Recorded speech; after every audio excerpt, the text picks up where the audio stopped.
All right, so this is Landon. I'm back. I'm gonna do a little bit of video here for you to talk a little bit about chord inversions on the piano. I've did one video before, but I'm gonna do a little trick to help you kind of naturally use chord inversions as you play. First of all, what is a chord inversion? Simply put, a chord inversion is just changing the order of the notes of a chord. So if you're playing a C major, C, E, G, you're just going to change the order. So sometimes you may put the G here, which is second inversion because the root note is in the second finger. Maybe you do it here, E, G, C, and the root's in the third. So you can change the order. Now, in the previous video, I showed you, and you can go, I'll link it back, but I showed you a quick way of how to play all of the chords in one area, like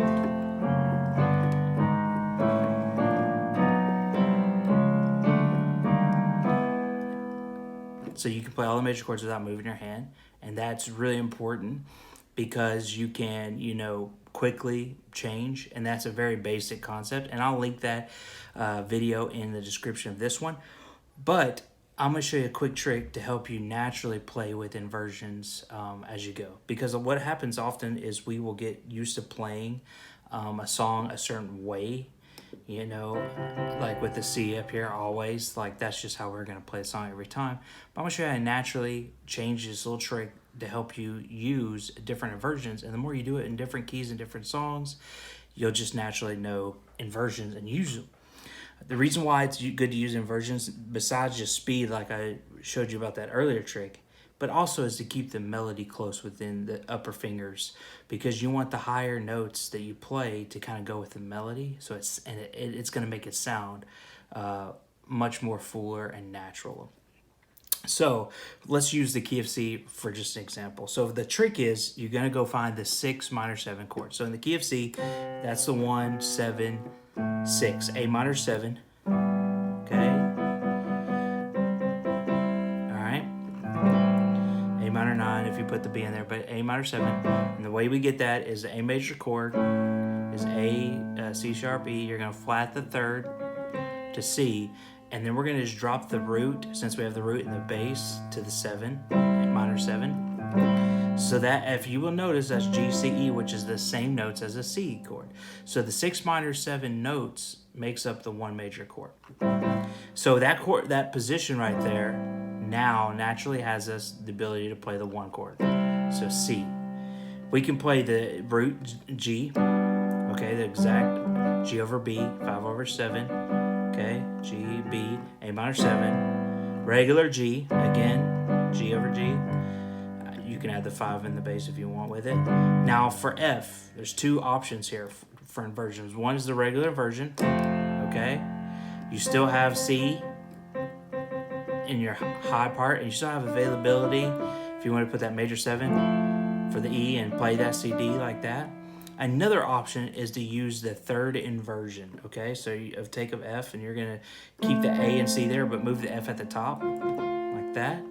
So when it comes to the 4 chord, you can play the normal inversion, or you can play the third inversion, A, C, F. So you have not only C, D, E, but also that 4. All right, and your hand's not really moving. You're still around that A minor 7 range. It's all right here, okay? So you can play C, G over B, A minor 7, minor 9, G. And then you play the F major 7 like that, or you can play it like this. Okay? Either way. But that'll help you practice using inversions by switching up the 4 and the 1 and doing that, and you play different keys, and all of a sudden you learn all the inversions by doing that.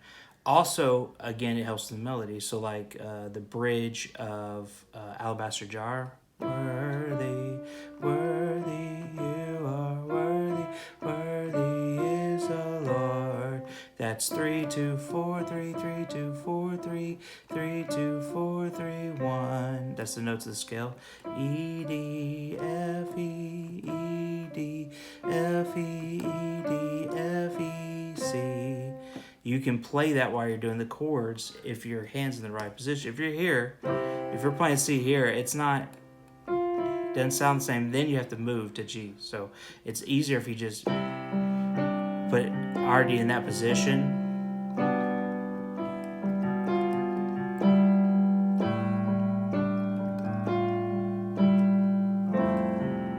Okay.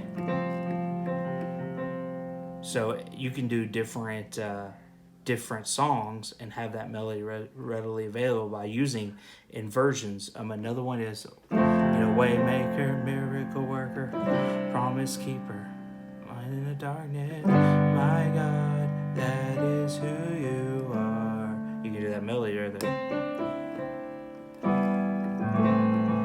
Because you're right there. That is who you are. You're right there.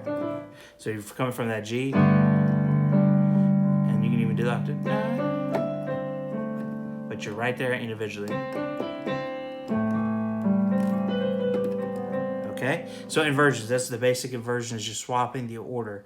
But that little trick of using the 6 minor 7 of whatever key you're in, so if I'm in B flat, the 7 is A, the 6 is G, so play a G minor 7. And I can use that for my inversion of B flat. So that's B flat. Because B flat, D, F, I'm just putting there, using the second inversion. E flat, major 7, but it's in the third inversion there. So, very easy. So that's inversions. Hope this helps you, and thanks for watching this video.